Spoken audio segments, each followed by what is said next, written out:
Hi, I'm Sally Kirkman from sallykirkman.com, and I'm here with my dear friend and fellow astrologer, Christina Rodenbeck from oxfordastrologer.com. And we're here with you today to give you one of our short and sweet Astrology Talk Investigate episodes. So these come out on the 8th of the month, and they're a little addition to our usual longer monthly forecast of the astrology. And in these short little snippets, in a way they're sort of 15-20 minutes long, we look at different questions that we hope you're going to find interesting, linked to astrology. And this month's question is going to be, what do retrograde planets mean in my birth chart? So it's quite a broad question in a way, Christina. And we're going to be looking at most people know, I think, about Mercury retrogrades become quite I think most people will know about that. Maybe not everyone, but anyone who's got any idea of astrology does. The communication planet is the classic one. It goes retrograde 3 times a year for 3 weeks at a time, and it's synonymous in a way with communication chaos. Everyone panics when Mercury retrograde's coming.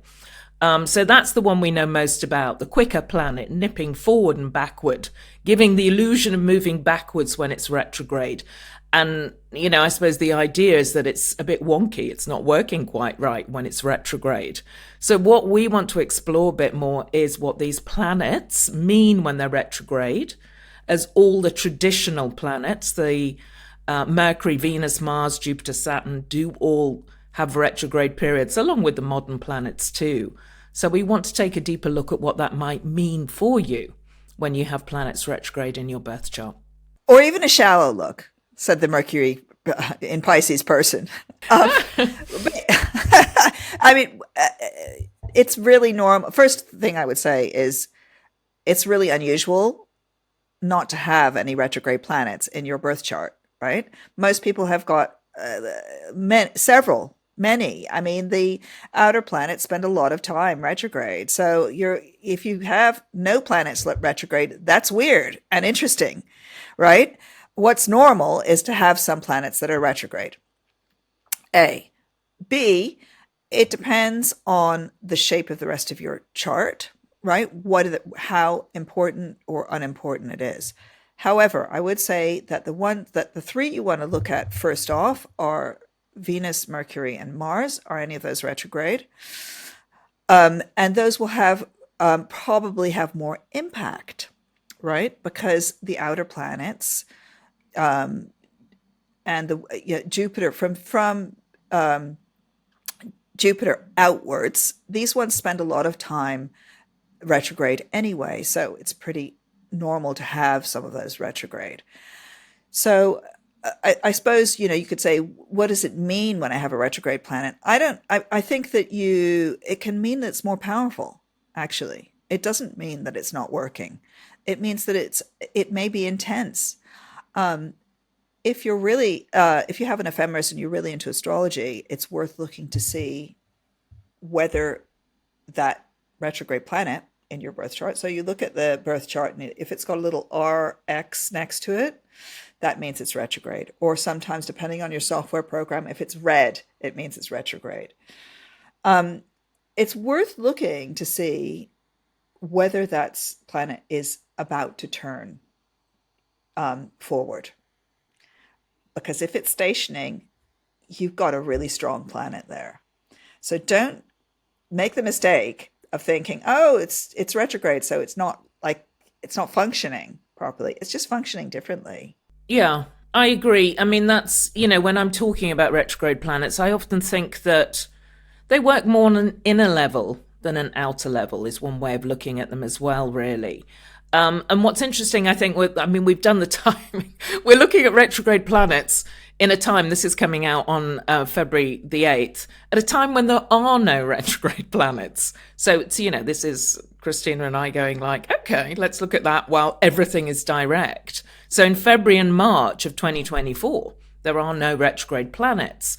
And therefore, you'll get astrologers talking about, well, that's the time for forward motion. And there is something true in that. I think when planets are direct, there is this forward motion. You can get things moving easier.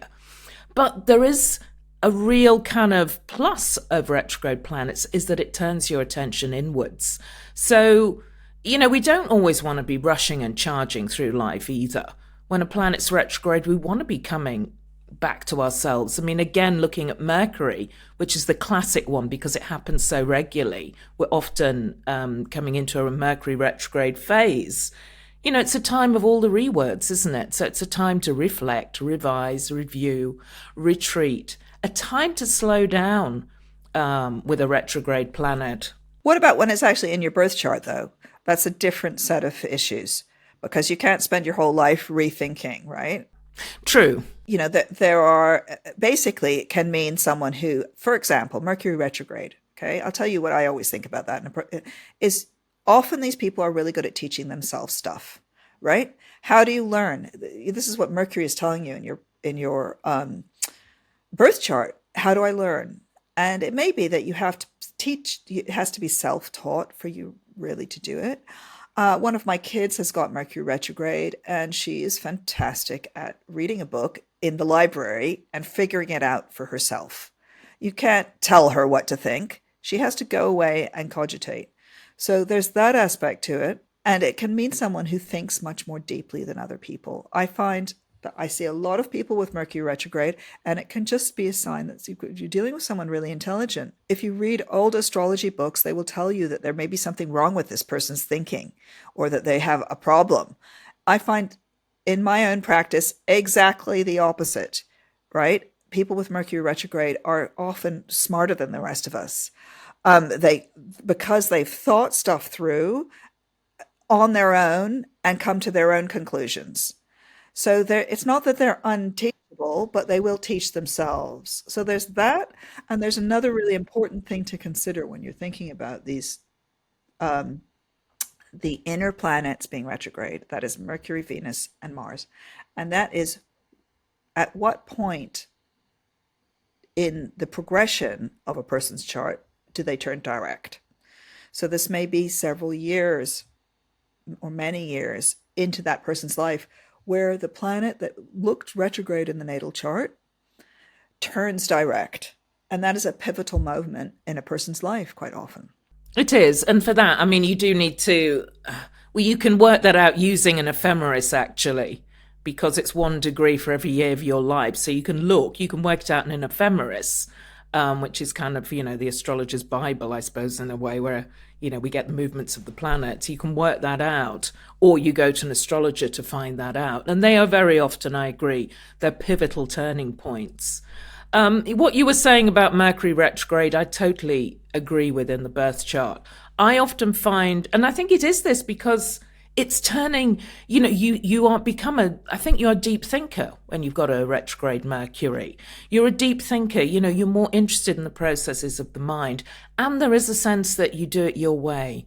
I often find that like traditional schooling, often if you talk to people about their upbringing, traditional schooling, it doesn't work for them. They don't fit into the normal way. They want to do things their way. They've got, they want to experiment with learning and thinking and communication. So it does, I think it intensifies the planet. So also that's really important for when you're thinking about Venus retrograde. Venus is traditionally the planet of love. So, and can tell you a lot about your relationships and the way you love. So if you're born on a Venus retrograde, again, some, traditional astrology might say all your relationships are going to be not going to work out. You're born Venus retrograde, forget love. That's not true. It means that for you, love is really important. There's an intensity about it. It's a huge area of learning for you. So I think I think this intensity of the retrograde planets is really significant to think about if you've got them in your birth chart. If you're born with a retrograde planet, notice what happens when that planet actually turns retrograde in the heavens.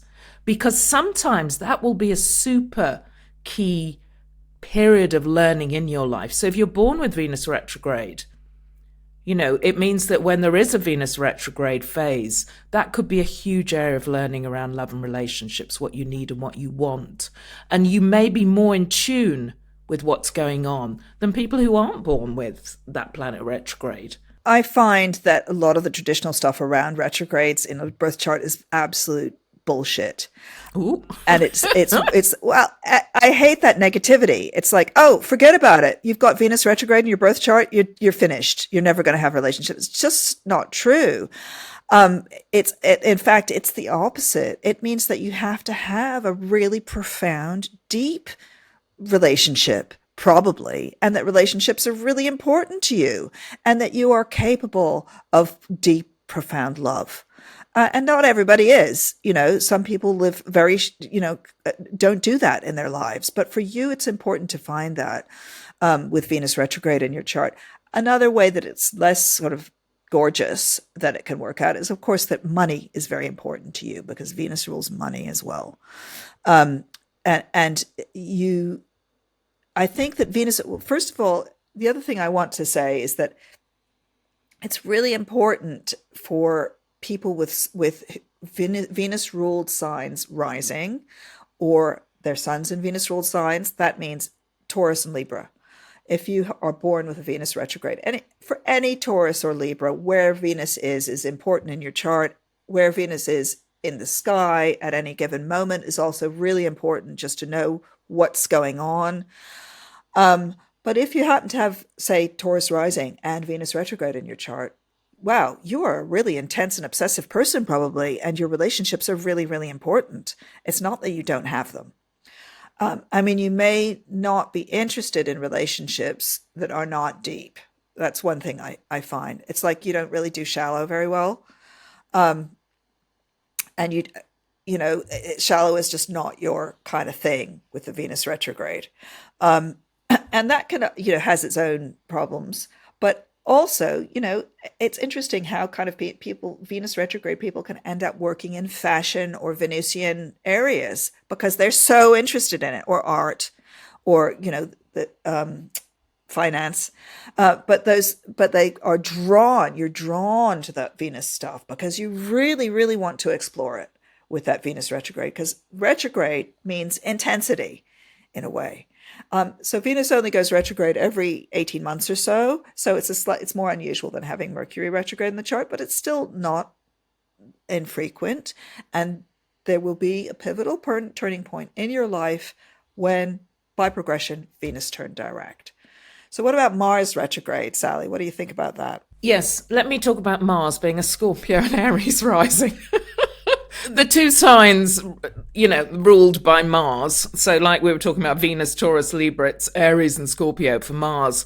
I just want to say that this is, I do not like Mars retrograde. It's not retrograde in my birth chart. But what I find as a Sun Scorpio Aries ascendant is that I'm not in charge, not in control during a Mars retrograde phase, which happens every couple of years. So I think they are challenging periods in the year for Scorpio, for Mars-ruled people. But Mars retrograde, again, it's kind of like, oh, well, you're going to get nothing done because you've got Mars retrograde. You've got no ambition and drive, which... It's laughable. It's laughable, isn't it? Really laughable. It means and I think with Mars retrograde people... Again, it goes back a little bit what you were saying about Mercury. You've got your own way of doing things. There's often real kind of determination there. There's often real focus as well. Mars has a laser intensity, a laser focus. So it's like when you put your mind to something, you can get it done. When there's something you really want, you really desire, maybe a Mars word, you can get it done. So, for me, that's what Mars retrograde plays out with. There's one other thing I want to say about Mars, though, and this is something I have noticed. If you've got Mars retrograde, think about how you express your anger. Because if Mars isn't expressed well, it can turn inwards. It can become self-criticism. It can be depressed. So Mars retrograde really needs to get out there. You need to learn to be assertive. You need to learn to express your anger. That can be something when you've got Mars retrograde that, is something to look at and consider. Use that Mars. Don't let it really turn inwards and, attack yourself in a way. It's got to be expressed out in the world and got to be expressed well. So maybe physical activity is good for you, running or martial arts, which are very Mars. But using out there and standing up for yourself too, really harnessing the power of that Mars. I mean, they're the most interesting ones, aren't they? Mercury, Venus, Mars, definitely. I would say one thing to watch with Mars retrograde is literally self-harm. Be cautious with that. Don't go down that road. Okay. And I think that it can also show a lot of a very active mind, interestingly enough, a very active inner life.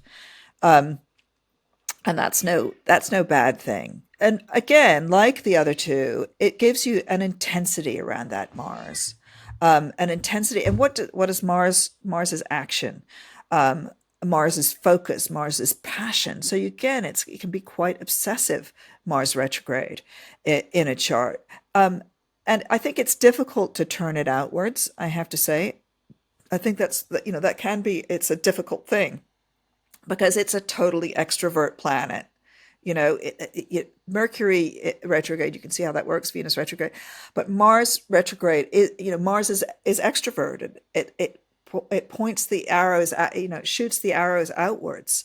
So it's important not to shoot the arrows inwards, or if you are, to take that passion and be creative with it, or to compete with yourself, which is always an interesting, that can be incredibly creative when you're competitive with yourself and you're always trying to achieve higher. So yeah, it's those three are the key ones when you're looking at retrogrades, wouldn't you say? Absolutely. I mean, the other ones, they're retrograde for much longer. They're not of most significance in the birth chart. They're not the things to kind of leap in on at all. But Mercury, Venus, Mars retrograde, absolutely, they're significant. So work with them. Yeah, significant and not negative. They're just more intense. Yeah, and can add brilliance as well, can't they? They can add a note of brilliance, retrograde planets. So thank you. We hope that's been interesting for you and given you an insight into retrograde planets in the birth chart. Do listen in to our monthly astrology forecast that goes live on the 18th. Bye for now.